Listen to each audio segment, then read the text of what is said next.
السلام عليكم ورحمة الله. ده فيديو جديد وأنا برد على الكومنتس اللي جات لي على اليوتيوب علشان أحاول أساعدكم وأديكم much value على قد ما أقدر، عشان أساعد ناس فيكم كتير إنها تبدأ في مجال ال AI automation وتبدأ تجيب أول كلاينت ليها، أو أساعدهم في أي حاجة هم عايزاها. نيو فالي انفست، أحسنت، بارك الله فيك. محتاجين شرح الكورس كامل من البداية ومقسم لموضوعات منفصلة ولكن بسياق متصل بمنهج ثابت، ويا ريت تركز على الفري LLMs للتعامل النصي ولإنشاء وتعديل الصور وإنشاء الفيديوهات ونشر. جزاك الله خير. حاضر، انا في دماغي الموضوع ده من بدري جدا وبحاول اخطط له، بس ده عشان هياخد مجهود كبير جدا الحقيقه، فانا هاخد وقت فيه، بس هحاول اعمل حاجه زي كده فعلا.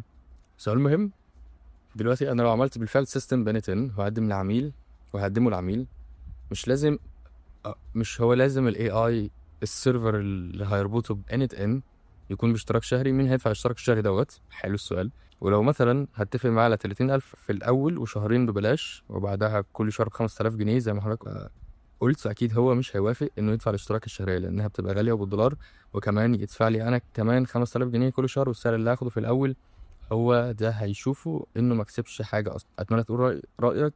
لو انا وجهه نظري غلط فهمني وتشرح لي في الموضوع ده بالذات، وشكرا فعلا، بس انا كل فيديوهاتك شكرا جدا وبحب قوي طريقه الشرح بيها. شكرا جدا يا ايهاد. اللي انا قلته في الفيديو، انا عارف هو بيتكلم عن انهي فيديو. اللي انا قلته في الفيديو دوت كان مجرد مثل.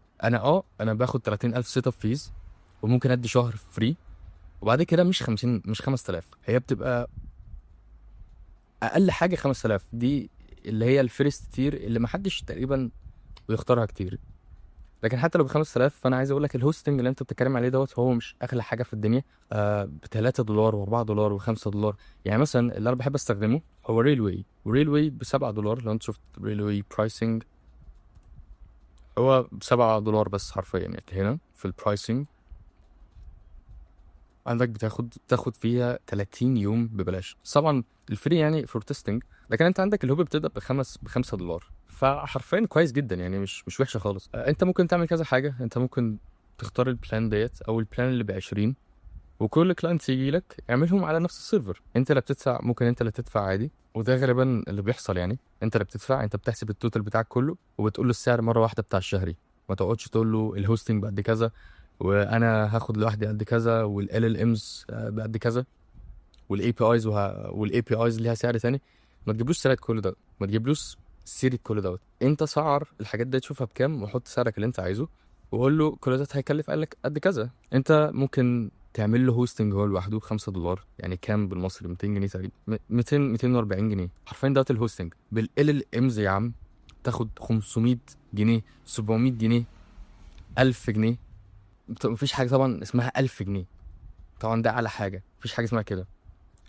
فانت بس اعمل باكج، قول له مثلا اول تير بتاعتك ب 15,000 جنيه سيت اب فيز 4000 جنيه ولا 5000 جنيه في الشهر، فيها كذا كذا كذا، ومثلا الاي اي ما بيفهمش الفويس، ما بيقدرش يبعت بي دي افس مثلا، دي الفيرست تير براحتك، وليك مثلا 100 مسج 100 مسج في الشهر، او 100. عندك السكند تير اللي انت عايزه يستخدمها مثلا ب 25,000 سيت اب فيز و7000 جنيه في الشهر. اول شهر مجاني في السيت اب فيز ديت، بيفهم الفويس نوتس، بيفهم التكست، بيبعت تكست، بيبعت فويس نوتس، بلا بلا بلا كل دوت بقى 7000 جنيه. انت هتدفع الهوست بتاعك 200 جنيه ولا 240، اللي الامز هتدفعها برضه انت حاسبها على التك، طلع لك مارجن كويس جدا يعني. وهو بديهي مش هيختار اول واحد وعايز يختار تاني واحد، هو بس انت اللي كسبان وهو كسبان وكله. وتاني مسج مثلا بتدي له 500 مسج في الشهر و1000 مسج ايا كان التير اللي انت عايزها، وبعد ما بيكسكيوت ال 1000 مسج اللي في الشهر دول هتدفع يا عم على كل مسج ايه قرش اتنين، ما اعرفش هتحسبها ازاي، بس هتدفع يعني اللي هو ايه، هتدفع ال ام موديل اللي هو غالبا هيكون 2 دولار زياده مثلا، مش حوار يعني، ممكن اذا كمان تدفعهم. فبس تظبط الباكج بتاعك. انا طبعا حد هيقول لي ما تقول الباكج بتاعك يا يوسف، انا ما عنديش مشكله ان اقول الباكج بتاعي، بس هي الفكره ان انت عندك منافسين، هم عارفيني وانا عارفهم وكلنا عارفين بعض، وانت كمان ممكن تكون منافس في السوق، ودي حاجه مش وحشه، بالعكس احنا هنا علشان يعني احنا موجودين في السوق، والمنافسه موجوده علشان الناس كلها تعرف تكسب. فلما انا اكون عامل باكج ما فيهاش مثلا مسج، انا مش حاطط له تير معينه، اللي هو انا بخليه يبعت unlimited messages ومش بحاسبه عليها. بس الفكره ان انا باخد مثلا 10000 جنيه في الشهر، ممكن حد تاني من المنافسين بتوعي بياخدوا اقل لكن بيحاسبوهم على المسج. فاحنا هنا بنعمل حاجه زي توازن في السوق. حد ممكن الناس تختارني عشان انا اكون ماسك كل حاجه ويروحوا دماغهم، فناس لا مغاليين ممكن انا هدفع انا ال ام، هفروح لحد تاني الباكج بتاعته مناسبه ليه اكتر. فاحنا كلنا موجودين عشان كده. فانت اعمل الباكج وهو ده اللي هيفرق، اللي هيخليك شكلك فارق في السوق عامه. فبس بالتوفيق لكله عامه يعني. جميل يا جو، شكرا يا احمد. عجبني طريقه شرحك بشكل لايرز، بتبدا بحاجه بسيطه وتحط فيها لاير وتشوف هكذا لحد ما ممكن تعمل حاجه كومبلكس وحد ما عندوش خلفيه. اي ابريشيت كل اللي انت قلته ده، وفرحان. انت ما تعرفش بجد، انا هو شكلي غريب من بره، بس بجد انا من جوه ببقى فرحان جدا من المسجز والكومنتس ديت. فشكرا جدا ليكوا. يعني انت لو عملت فيديو 5 ساعات مثلا، اكتر 50 بروجكت يوان وشرحتهم بنفس الشكل، اعتقد انك هتغطي اغلب اللي حد فيها هيستخدم يعني ان من اول مرورا بالداتا واشكالها، اذا نضفها والبروسيس بتاعت الداتا والى اخره من تفاصيل، ما تعمل ورك فلو كامله بنفس طريقه شرحك. اعتقد ده هيبقى الفيديو الاكثر انتشار في المجال. جميل. انا باخد الحاجات ديت بكتبها في نوتس، وبحاول اخطط ليها في وقت انزل فيها الفيديوهات اللي انتوا بتبقوا طالبينها، بس عشان ببقى من على الانستجرام، اليوتيوب، شغلي، الايجنسي وهكذا، فبيبقى فعلا الموضوع بيبقى صعب ان انا اعمل الفيديوز ديت. بس فعلا اوعدكم كل ما الاقي وقت ان انا اعمل فيديو، هعمل الفيديوهات اللي انتوا كاتبينها في الكومنتس وابدا بيها. اولا الف شكر لك على مشاركتنا خلاصه تجربه مع العميل ونصائحك. وممكن بس لو سمحت توضح لبعض المصطلحات الانجليزيه، اقصد معناها السريع كوني مبتدئ. ماين. انا مش احسن حد في الانجليش. هو الفكره ان انا ما عنديش اي ريسبكت لللانجوج ديت او اللغه ديت، بس هي للاسف خلاص، هي بما انك شغال على مدار سنين فهي بقت على لسانك، ففي مصطلحات مش بتتشرح مش بتترجم. صدقني انا ما بحبش الانجليزي خالص، مش كلغه يعني، انا عادي بتكلم انجليش، بس هي الفكره ان انا ما عنديش اي ريسبكت او اي احترام للغه ديت خالص. بس ببقى مضطر اتعامل بيها. ان انا اشرح المصطلحات بصراحه بتبقى غريبه شويه، لان في مصطلحات ما بتترجمش.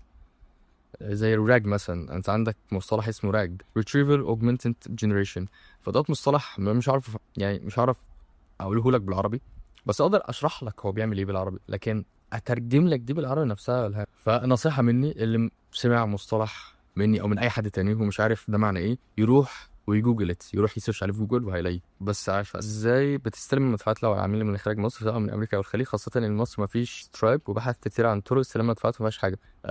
انا مش بتعامل كتير مع بره او اجانب يعني، اللي هو بالدولار او باليورو، نادرا، مش نادرا قوي بس بتعامل. ووقت ما باخد البيمنت، انا بحط حساب البنك بتاعي، الاي بان بتاعي، وبتتحول على حساب البنك بالمصري عادي جدا. هي بس هيبعتوا هما باليورو يعني. قبل كده اتبعت لي فلوس باليورو من شركه في المانيا، جات لي هنا في مصر بالمصري، خلاص عادي يعني. انا بصراحه مش مهتم قوي ان هي تجيلي بالاخضر يعني، بالشكل الاخضر. عندي مشكله في اتش تي بي ريكوست، في رسائل بتتبعت ورسائل لا، واللي مش بتتبعت بيجي لي اخطاء. باد ريكوست بليز تشيك يور بارامترز كين تكست. ماشي، الكلام ده بيدل على ان انت عملت خطأ معين في ال HTTP request. حاول تتأكد ان انت عامله expression مش عامله تكست عادي. الجيسون بتاعك صح، عامل نفس اللي انا عامله بالظبط في الفيديو، وان شاء الله مش هيبقى فيه خطأ يعني. في ريبلايز لي عشان الموديل اللي انت حاطه بيبقى فيه ليه ليميت في الساعة، فلو مش عايز ده يحصل معاك تدفع فلوس في الاي بي اي كي. مش قوي، مش قوي كده خالص، مش معناها كده. هل لازم اكون خبير في الذكاء الاصطناعي عشان اقدر اسوق لخدماتي، ولا ممكن ابدا بالمجال محدد مثلا خدمة العملاء واخلي خدماتي مركزة عليه؟ والسؤال الثاني، ايش اكثر الطلبات او المشاريع اللي عادة تسوق للعملاء؟ سؤال حلو برضه. طب هو مش لازم تكون خبير في الذكاء الاصطناعي عشان تقدر تسوق لخدماتك؟ بص، هو في ناس كده بتقول مين احسن حد في المجال بتاعه.